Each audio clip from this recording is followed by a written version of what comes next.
What is up, seasoning gang and cravers? We're gonna be grilling some shank steaks today. Never heard of it? Let's get it, let's go.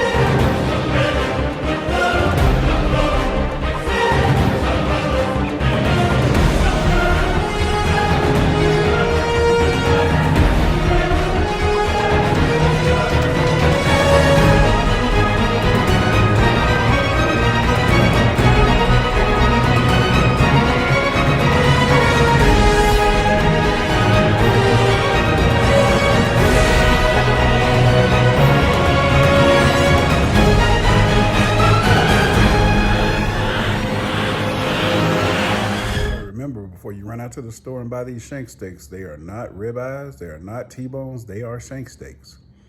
Most people cook them on top of the stove because they can't get them tender, but I'm gonna get them tender on the grill today. Let's get it, let's go. All right, you wanna see me season the other side, no problem. A lot of people buy these shank steaks and they cook them in cast iron skillets and make like gravy to them or either put them in a crock pot after they sear them. But I'm gonna do these on the grill for the first time. I know they're gonna turn out delicious because I'm gonna slow cook them. You know, if some of you are not familiar with these shank steaks, a lot of people like to eat that bone marrow out of the bone. You can actually buy these bones separately and then cut them open and grill them and eat that bone marrow because it's very, very healthy. All right, let's get the minced onion on there. And then when we're done seasoning these, we're gonna let them sit in the refrigerator for an hour. Let everything soak through. And for those of you that don't just want salt and pepper, you can use some seasoning oil, any kind that you choose. But I'm just gonna stick with the salt. Oh yeah, you can pat all that in to make sure it doesn't come off.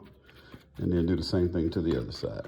All right, I'm using my phone to record and somebody started calling me, so it messed up right when I started recording. Anyway, I put this Kinder's lemon pepper, no salt on here. Worked it all around there and I put some, soaked it overnight in Italian dressing. Like I said, it's the next day. I forgot all about those steaks yesterday, but the seasoning going through them all night is even better than it going through for 8 hours, 4 hours or whatever. So I'll see you out at the grill.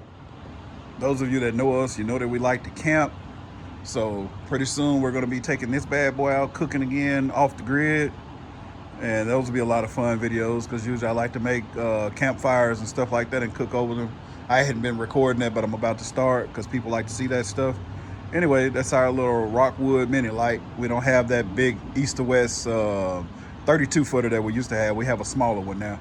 It's almost time for more firewood, but the good part about this is we live in a wooded area, so trees galore all the way around. I can go all down this road getting wood. It's a lot of dead wood out there that's already been chopped from last year. All I gotta do is go saw it up. All right, here are your steaks. I had to put them in a Ziploc bag because I need to make room. We went grocery shopping yesterday. Gotta get rid of some of this meat. But here you go. Even that bone marrow is already getting a little soft. It's ready. Open that bad boy up. Let the smoke clear so you can breathe. Here's your steak.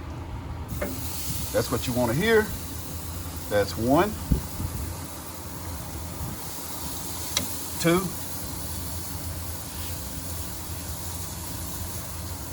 and here's your third one. Put them all right there on one side. Now I'll come back and see you here in about 5 or 10 minutes. Another thing, you don't want that heat to die down too much because it's not like having it on that gas grill with the 400 or 500 degrees. Those charcoal are so low and spread it out until it's not gonna burn these steaks. So get that sucker back up to about 400. Just keep watching on your meat, make sure the flame is not jumping up. That's the only thing different from the charcoal and the gas. Oh, also in the flavor. Oh my God, the flavor. But anyway, let's get that sucker back up to 400. So I got it open back up a bit and we want to keep it around 400 degrees. All right, as you can see, it's time to flip. And as soon as I open the door, the fire started jumping up. But anyway, I want to go ahead and take these, put them over here on the other side. Right there. Oh my God, these are looking delicious. Can you see those grill marks on there? Alrighty, let's get it, let's go. All right, we're about a good 9 minutes in. And as you can see, I got it right close to 400. Let me tap it. Yep, right at 400. Got that closed again. So that fire will stay down. And as you can see, they're looking absolutely delicious. Oh my goodness. And for those of you that are wondering what I'm looking for that other side to look just like this side. And then I'm gonna wrap them. So you don't do that with normal steaks, but I do it with these. See, it's not there yet. All right, seasoning gang and cravers. It has been right at 4 minutes on that side. I went 4 minutes on the other side. I didn't do 5. Let's flip it. It's looking pretty good. All that juice just fell out of there. You didn't get a chance to see that. It may have caught that on the phone. Anyway, there you go.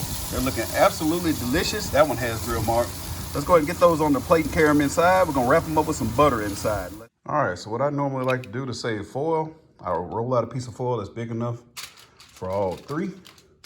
Set it right down on top of that butter. You can get them close, like so.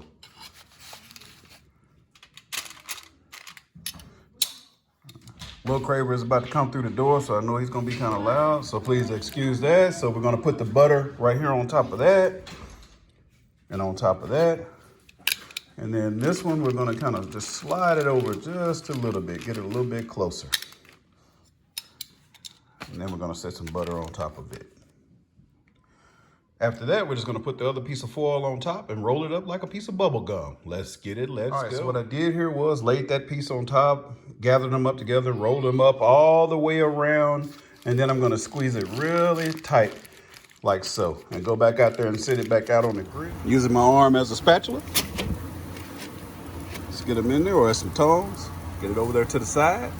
And remember, the heat is coming from this side, so you're gonna wanna rotate that.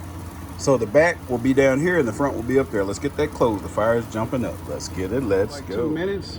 I'm gonna grab the side of this foil and flip it over. Don't you try this at home. Now we're about to flip these steaks again. Flip them suckers over. Slide them back over here. Like I said, don't try this at home. Your hands may not be as tough as mine, and if they are, go ahead and do it. We're gonna take this asparagus and just sit it right on the grill. Trust the process. It's gotten pretty hot, and they're cooking pretty good. It's all that butter you hear pouring out of there. All right, here's a little tell off for all of you that have been wondering why you see me on here liking videos from 2 and 3 years ago. Some of you didn't know I had over 25 spinal procedures since those last videos about 2 or 3 years ago. I was in a bad wreck in Georgia.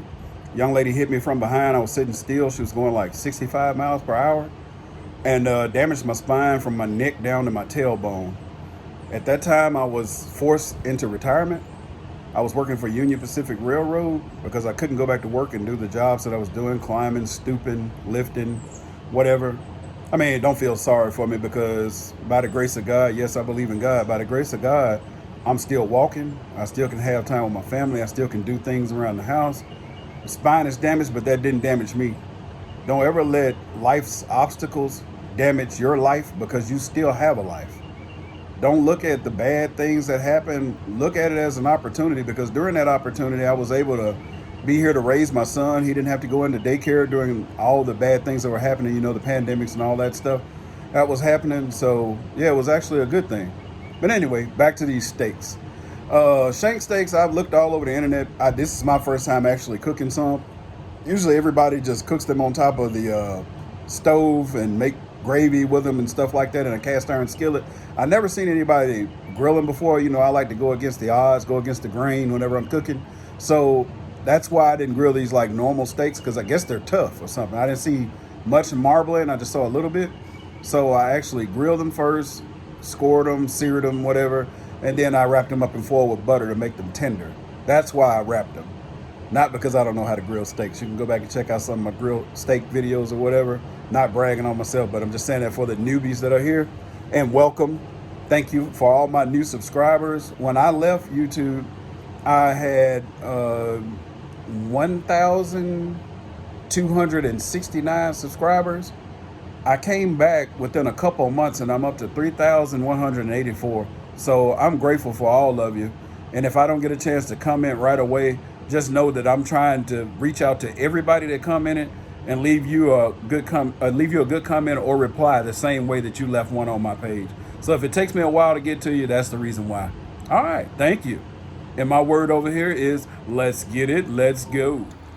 Shank steaks should be anywhere between 200 and 205 internal temp when they're done. Let's see where these are. With them being wrapped with butter, I can't really see where you can go wrong if the temp is a little higher. But that's just cravings with Carlos. Remember, your way is always the right way.